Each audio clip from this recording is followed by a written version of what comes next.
नमस्ते एवरीवन। मेरा नाम है संगीता और आप सबका स्वागत करती हूँ अपना फर्स्ट ब्लॉग में। मैं उम्मीद करती हूँ कि आप सबको ये ब्लॉग पसंद आए। मैं रांची झारखंड की रहने वाली हूँ। मैं एक लोअर मिडिल क्लास फैमिली से ताल्लुकात रखती हूँ। मेरे पापा जो थे वो किसान थे, मम्मी गृहिणी यानी कि हाउसवाइफ। हम घर में 4 भाई बहनें हैं।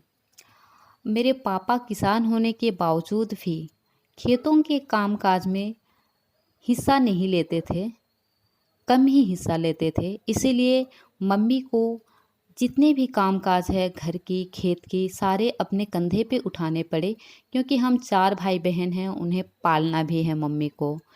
तो माँ ही होती है ना। तो मम्मी ने बहुत स्ट्रगल किया है अपनी लाइफ में, और पापा मम्मी के मुकाबले बहुत कम। तो जब मैं 13.5 ईयर की थी तभी मेरी शादी करा दी गई, जब मैं 7th स्टैंडर्ड में पढ़ती थी। ये सुन के आप सबको अजीबोगरीब लग रहा होगा, लेकिन ये सच है।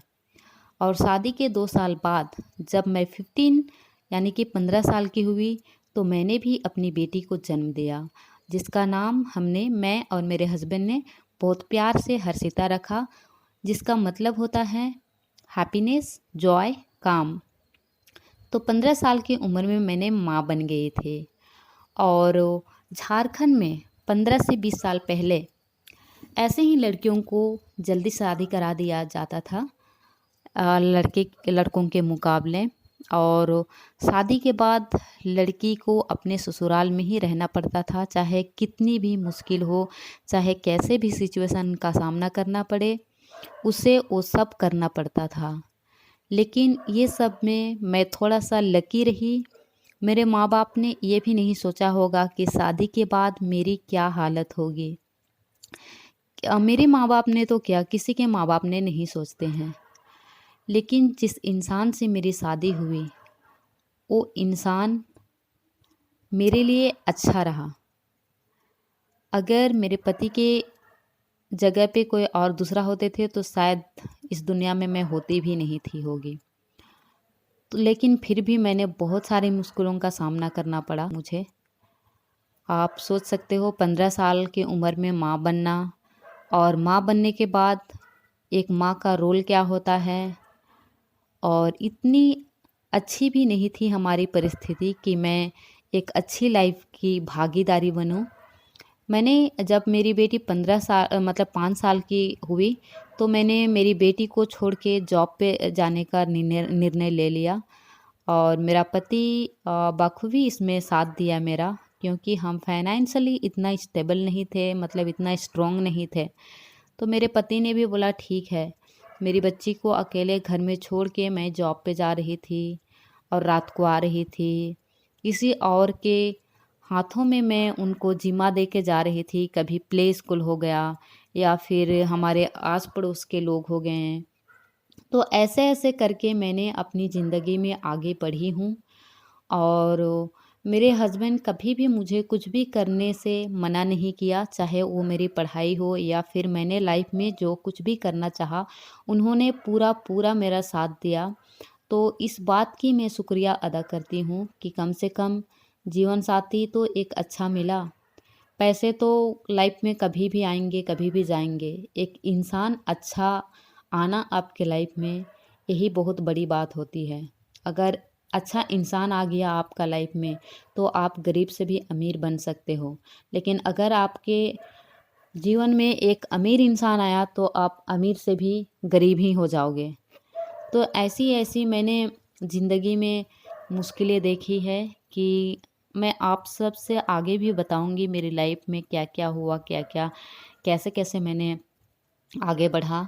और मेरी जो डिलीवरी थी, जब मैंने डिलीवरी हुआ था मेरा, तो नॉर्मल डिलीवरी थी।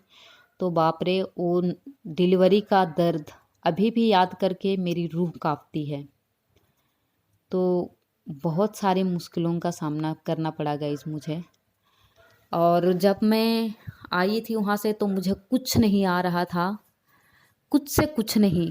मैं हर एक चीज़ सीखी अपनी लाइफ में, मैं खुद से सीखा। मैंने खुद से अपना कदम आगे बढ़ाया, मैंने खुद से अपना स्टैंड लिया, मैंने खुद से जो कुछ भी करना है लाइफ में, अभी जो लाइफ़स्टाइल मैं जी रही हूँ, मैं खुद से बनाई हूँ। और इसमें मेरा पति का साथ, मेरे पति के साथ के बिना कुछ भी नहीं होता। तो गाँव में जो ना है ताना मारते हैं लोग, अगर आप ससुराल से गाँव चले जाओ मायके तो लोग कुछ बोलेंगे, 1 दिन 2 दिन तो सब अच्छे से बोलेंगे, अच्छे से हँसेंगे, लेकिन अगर आप 8 दिन तक रहोगे ना, तो आपको कुछ अलग ही नज़रों से लोग देखने लगेंगे। तो ऐसा-ऐसा भी होता था। तो इसकी वजह से बहुत सारी मुश्किलों का सामना करना पड़ा और मेरे शादी के बाद 2 साल करके मेरी बहनों की भी शादी करा दी गई। भगवान की कृपा और माँ-बाप की दुआ से उन लोग भी अच्छी लाइफ़स्टाइल जी रही है। हमारी तो और मजबूरी थी, इसीलिए बहुत सारी मुश्किलों का सामना करके और हमें आगे बढ़ना पड़ा। लेकिन मैं कभी नहीं चाहूँगी कि देश की कोई भी बेटी इस तरह की परिस्थिति से आगे गुज़रे। सबको एक अपना लाइफ़स्टाइल जीने का अधिकार मिलना चाहिए। हमारी तरह अपना अधिकार को मार के, अपना चाहत को पीछे छोड़ के आगे बढ़े। लाइफ में हर चीज़ का एक टाइम आता है, जिस टाइम पे जो होना चाहिए वही होता है तो अच्छा रहता है। टाइम से पहले भी कुछ हो तो भी अच्छा नहीं रहता है, टाइम के बाद भी अगर कुछ हो तो भी अच्छा नहीं रहता है। तो कहते हैं ना कि टाइम से पहले और ज़रूरत से ज़्यादा इंसान को कुछ नहीं मिलता है। लेकिन कभी-कभी हमारे लाइफ में ऐसी मोमेंट आती है, तो हमें ये सब के लिए स्ट्रॉन्ग होना है और कभी भी किसी को भी अपनी हालात से हार नहीं मानना चाहिए। अगर मैंने अपनी हालात से हार मान गई होती थी, तो आज मैं ये जो लाइफ़स्टाइल जी रही हूँ, वो नहीं जीती थी। क्योंकि जो स्थिति गुज़ार के मैं आई हूँ, भगवान किसी को ना दे, मैं खुद बोलती हूँ। ऐसी-ऐसी बाप रे! क्या ही बताऊँ। तो गाइज़ आज का वीडियो बस इतना ही। चैनल पे नए हो तो सब्सक्राइब कर दीजिए। वीडियो पसंद आती है तो लाइक, कमेंट एंड शेयर भी कर दीजिए। और अगले वीडियो मिलती हूँ कुछ नया लेके, नया ब्लॉग के साथ। तो गरमा-गरम खाना मैंने निकाल लिया है एंड आज की सब्ज़ी जो है मटर आलू की।